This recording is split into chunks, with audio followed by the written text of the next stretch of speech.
Come on, man. It's absurd. People don't understand context. If you train with your heels down in the weight room, that you're gonna magically forget how to accelerate on the balls of the feet.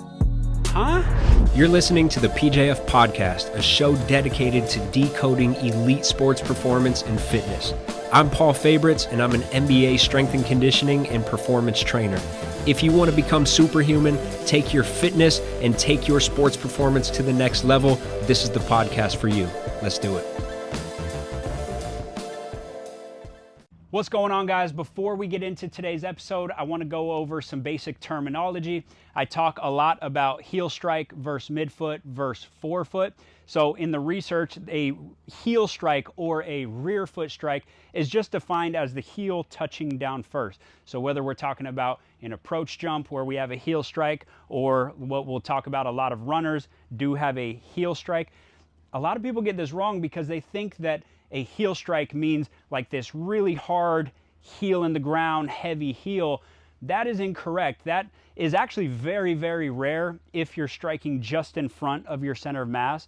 So it's really an overstride problem. So all these people on social media saying never be down on the heels because hamstring strains happen there, or ACL tears are more likely with the heel on the ground. Well, that is a correlation, not a causation. So what's really the problem is an overstride. So if I overstride, I have this negative shin angle. Of course, I'm going to be heavy on the heel. My heel has no choice but to hit the ground and strike really, really hard in this position. So it's an overstride problem, not a heel problem. The heel is just a byproduct of the overstride. So when I say a heel strike, and I'm encouraging it in certain scenarios, I'm not encouraging an overstride heavy on the heels, right? A midfoot strike is going to be where the heel and the ball of the foot touch down at the same time, all right? A lot of runners, you'll see this. Sometimes change of direction, you'll see this. And then a forefoot strike is going to be where the ball of the foot strikes before the heel comes down. Or a lot of times, like in sprinting, the heel is not going to come down. Or on a negative step with the foot way back behind the body, the heel is not gonna come down, hopefully. So forefoot strike, midfoot strike, rear foot strike, or heel strike, all right? Important to understand those definitions before we get into today's episode. All right, let's get straight to it.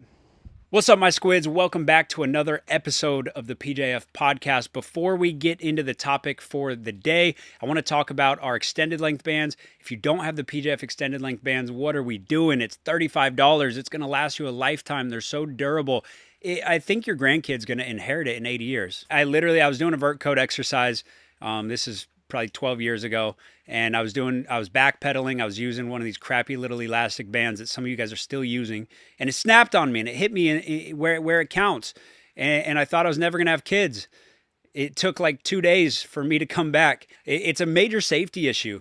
Not to mention it's going to break every year, and then you got to reorder bands. So it gets expensive. But after that vert code moment, I was like, I'm done with this. I'm not gonna keep using these, especially not on our $100 million athletes. So I came up with this cloth band. I'm like, cool. It's not gonna snap on me. By the way, we came up with cloth mini bands as well that we sell on the website as well. But these were just always snapping on me. So with this new prototype, it was not going to snap, but it still didn't have the length. So we like tripled the length, and it was above 6 feet long. The cloth band, good durability, good scalability, a lot of resistance. So like even the strongest athletes, there's a video of Myles Garrett using it. Like he's a monster and he's getting stronger with bands. And so I started using that and I was like, this is it. And then it was so good that I decided to start selling it. I actually never wanted to get into products. My thing was training, online training, because there's no overhead. There's no needing to understand supply and demand, because that's a hard thing to do, by the way. But the product was so good, I'm like, we have to get these out. And then they started selling them on Amazon, and then a bunch of people started pirating them, using our images. And Amazon is the wild, wild west. Like never sell on Amazon. We had to hire a bunch of lawyers, and we had all these lawsuits and stuff. So now we are off Amazon. If you're finding our product on Amazon, it's a knockoff. And so we only sell through PJFperformance.com now. That's the quick backstory of the bands. Now everybody in the NBA is using them. NBA teams, NFL, tennis stars, golfers are using it for their rotational warm-ups using the 3D strap. So super high quality product. We have the exercise database for $20. That's a Chipotle burrito. And then we have the extended length band for $35. At some point, the price probably does need to go up because the demand is so high and we keep selling out. But as of now, it's $35. So check those out. All right, getting into the topic of the day, we're talking about the heels. Not everybody, most smart people are not demonizing the heels, but a lot of the movement cults are demonizing the heels. Never have your heels down on the ground in sports. What sports are they watching? Do you actually watch sports in slow motion and then that's your conclusion? Come on, man. That's absurd. People don't understand context. So they'll see somebody tear an Achilles, right? The context was the foot way back behind the hip and then the heel goes to the ground. And they're like, see, the heel was down. So that means we could never have our heel down. Well, what about when the foot is out in front of the body or the foot is underneath the body? The calf and Achilles is no longer at length. It's no longer being stretched. You're not going to see somebody's Achilles tear with the foot out in front of the body or the foot underneath the body. Tyrese Halliburton, who has done the negative step a million times and has been fine, comes into the game with a strained calf, doesn't have the structural support to be able to handle that position. The calf fails and then it overstretches and then the Achilles blows. And they go, oh, well, it's because he trained with his heels down in the weight room. And they use a video from like 3 years ago of him doing a deadlift. Like, it's just so ridiculous where we're at in the sports training world right now.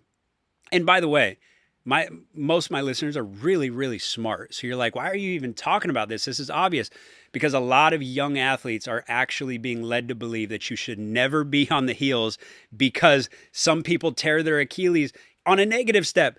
It's the most ridiculous thing. By the way, we're going to get into this. You can put your heel down to go forward in a T-step, right? That's actually safer. That's actually less load on the Achilles, and that involves the heel down. But because I'm reorienting the pelvis, so it's actually more of a lateral push-off now instead of a negative step. We'll get into that in a second. I'm getting ahead of myself. Where did this start? So I think this started mostly in the running community, with this idea that every runner has to be a 4-foot striker. You've got to stay on the balls of the foot. Okay, let's kill that myth right there. Not true. Sprinting, yes. Okay, go for a walk. Film yourself.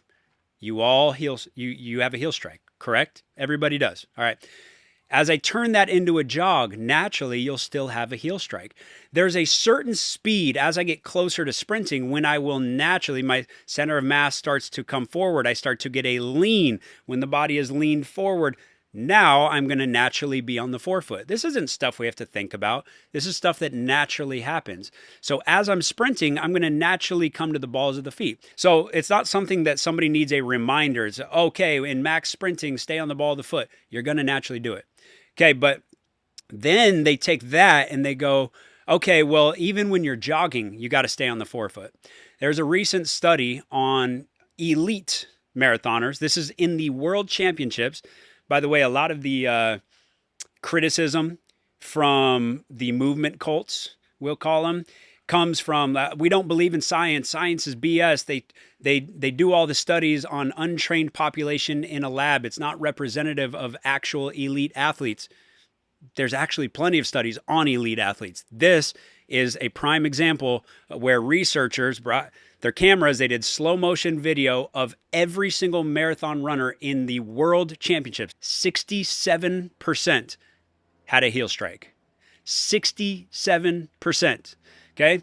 Now you're like, oh, well, okay, well, 67, but the top runners, right? The top runners, they must have been on the balls of the feet the entire race. Nope.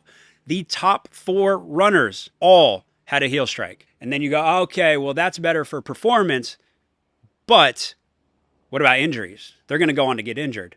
Wrong. There's multiple studies showing that a rear foot strike, a heel strike, does not lead to more injuries than a 4-foot strike. You're shifting load throughout the body.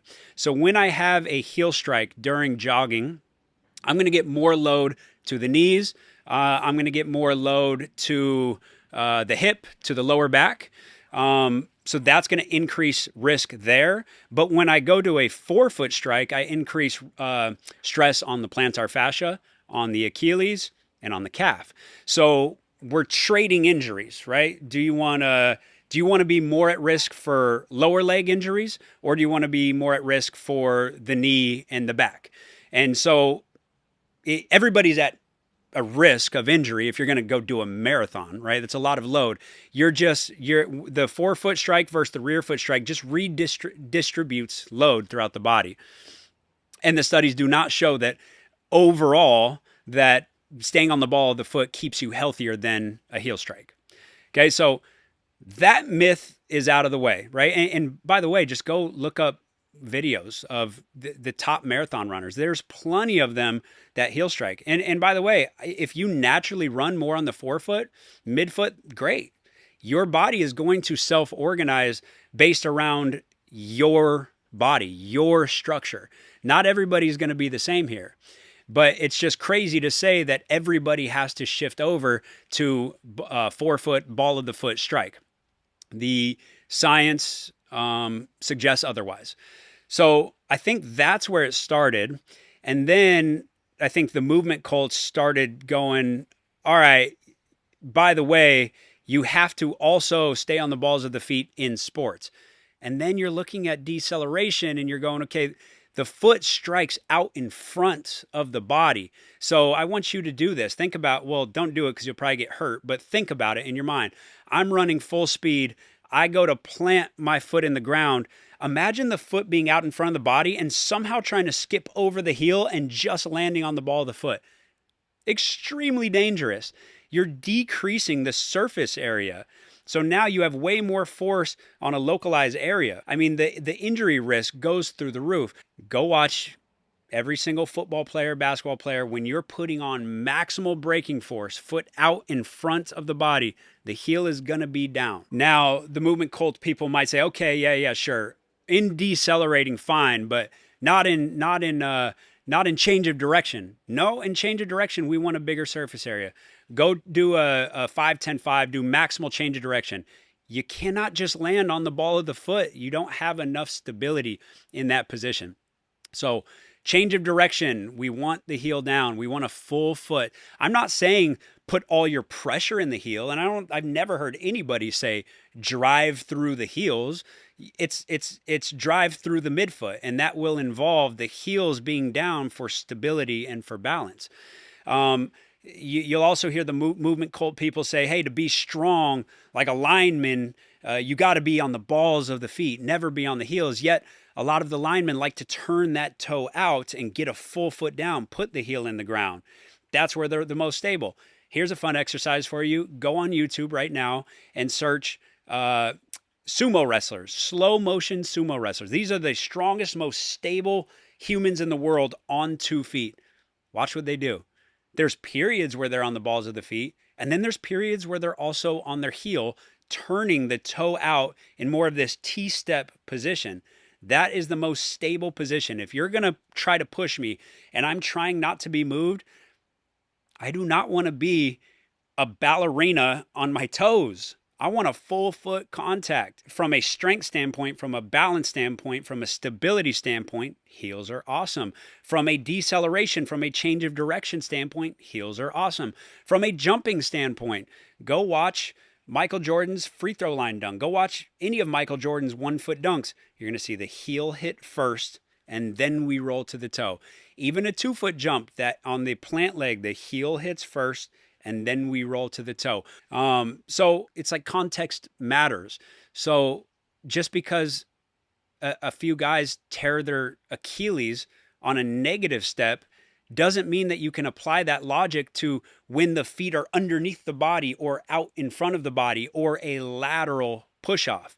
These are entirely different contexts. And then that brings me to the next point, which is people will say, not people, just the movement cult people will say that if you train with your heels down in the weight room, that you're going to magically forget how to accelerate on the balls of the feet. Huh? Huh? So Steph Curry goes and does his dumbbell bench press, and he's laying down on his back, and then he's neurologically ingraining that pattern, and then he goes in the game, and all of a sudden he doesn't have elevation on his shot anymore. He shoots like this. His shot is flat now because he neurologically ingrained that pattern. And because he was on his back, now he's in the championship. He's going for a layup. 3, 2, 1. He lays down on his back and starts bench pressing. Warriors lose. Crowd is throwing tomatoes at him. Are we serious? We're not 2-month-old puppies. A 2-month-old puppy, if you show them something in one context, that automatically is probably going to lead to them using that same strategy in another context. Why? Because they're 2-month-old puppies. Human adults can contextualize. You can go in the weight room and do a non-specific pattern because you know it's general. You know that I'm just going to load up in a stable position and I'm going to push this weight because this builds stronger bones. This builds tissue resilience. This builds stronger ligaments and tendons and muscles. The patterns come from the actual court. The patterns can come from sprint work and plyometrics. So if you're doing that, and that's another logical fallacy that the cultists, they use is like, yeah, but what about bodybuilders? Watch a bodybuilder sprint. They can't sprint. They can't rotate. Their movement patterns are broken down. That's not because they lift weights. That's because they don't sprint. They don't do the task. If you do the task and that's your main thing, and then you supplement strength training, you're not interfering with movement patterns. The only way you'd be interfering with movement patterns is if all you did was lift for like 2 hours every day for 5 straight years and you never played the sport. Would you come back to the sport and have some limitations? Yeah, sure. It has less to do with the lifting weights and more to do with you didn't play the sport. So that idea, like, who lifts weights on the heels?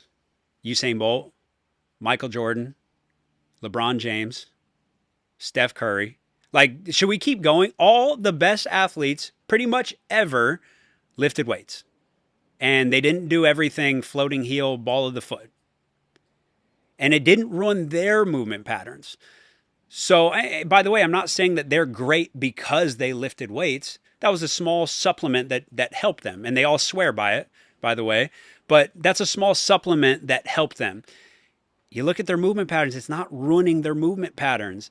So this idea that we are 2-month-old puppies, and if you lift weights on the heels, you're going to forget how to accelerate on the balls of the feet is absolutely wild. It doesn't teach movement patterns. It's general. But as long as you're playing the sport, you're not going to take away those movement patterns, right? Like, you're not going to all of a sudden improve your elevation on your shot by doing more landmine presses. Oh, that's more specific to shooting form. So if I do this instead of dumbbell bench, I'm going to all of a sudden ingrain the correct pattern. No, the patterns are wildly different. Even when it comes to like on-court work, Steph Curry does 2 balls and he does tennis balls. Like, that doesn't interfere with his ability to actually play with one basketball. Like, there's people who do drills that are not game specific. It doesn't interfere with their ability to remember the actual rules of basketball. Kyrie Irving does pickup drills. I'm ripping over the head. I'm bouncing. I'm ripping under. By that theory, oh, you're teaching yourself to double dribble. You're building bad habits. No, because we're not 2-month-old puppies. We have the ability to contextualize. We're smart enough to go, hey, I'm picking it up and putting it down over and over again because I want to accumulate reps and I want to rep out these pickups. I know that I'm not going to actually use this double dribble pattern in a game. So we have the ability to separate things and go, okay, I'm doing this to build certain qualities. And then when I actually play my actual sport, that's when I'm building actual habits. Now, is there anything wrong with like floating heel, like leave the heel off and do split squats? No, not necessarily. Like, I use it sometimes. The ankle stability will be the limiting factor. And so it's not good for overall strength training. You have to use less load. And so if balance is my limiting factor, I cannot produce a lot of force. So you're taking an exercise where you're trying to produce force and get general strength adaptations, and now you're not getting that because you're off balance. And so, yeah, like we'll do it occasionally, but I'm doing it for ankle stability. Now, we do so much on the forefoot already in plyometrics, in sports. We don't need more. So like the idea of like, oh, well, you got to do all of your squats on the balls of the feet. You could do that if you have like a Hatfield setup where you can hold on for extra support. Or sometimes if I'm on a machine, like I'm on a hack squat, sometimes I'll elevate the heels and just do a floating heel. But like if I'm going to squat or I'm going to do a rear foot elevated and I actually want to move load, I want the heel down. I don't want to decrease the surface area. I want balance, because if I have balance, now my nervous system trusts that I can actually produce max force and not fall over. And so now I can get better general adaptations at the bone level, at the tendon level, at the muscle level. Again, the specific patterns will come later on when I'm actually playing my sport. We are not using the weight room to improve any movement patterns on the court, and we are not, and it also will not interfere with any movement patterns on the court, as long as our programming is done the right way, as long as you're not overdoing it and completely stopping the sport for years at a time. Now, I'll also see the movement cult people say like, don't even let your heel drop down in a calf raise. Well, now you're training your body to not have any tolerance to stretch. So by the way, when I go to do a negative step, there are times when your heel is going to be low. Your heel is going to be close to the ground. And I want to have been in that position. I want to build tolerance there. I want to be able to increase fascicle length in the calf through training, and I can get that through lengthened calf raises, particularly heavy lengthened calf raises, where I'm emphasizing that eccentric. I can increase fascicle length, and now I'm able to handle more of those positions now where my foot is back behind the body, that calf is at a really long muscle length. Now I can actually be strong in those positions, right? So it's not that you want to avoid any of those positions. You want to slowly and gradually build tolerance to those positions, because sports is chaotic. Sports is wild. You see these people all the time like, oh, this guy has perfect movement patterns. Boom, torn Achilles, torn ACL. Because you get put in chaotic positions in sports. There's times where your reaction time is going to be 0.1 seconds behind. So now my foot goes to hit the ground and I don't have the right pre-contraction at the right time. So I don't have the co-contraction that I need to stabilize the joint. That 0.1 seconds could be what leads to the tendon rupture. And so that's going to happen in sports. Now, how prepared am I? How much tendon stiffness do I have? How much muscular strength do I have? How much strength do I have at these longer muscle lengths? So we don't want to run from the scary positions. We want to utilize the concept of graded exposure. Start it easy, gradually work your way up, build tolerance. I'm not saying you got to do a crazy amount of like positional work, but I am saying like, hey, go through a full range of motion on your calf raises sometimes. Like, sure, sometimes you could do more of a short range, but you also want to mix that up with long lengths where I'm really stretching that calf at that bottom position. Staying away from that position because in a whole different context with the foot way back behind the hip, somebody tore their Achilles, and you think that this is going to somehow magically lead to a new motor program. It's just absolutely wild. It goes against all motor learning science. So I think that's a good place to stop. I think that pretty much sums up my rant on heels down in sports and heels down training.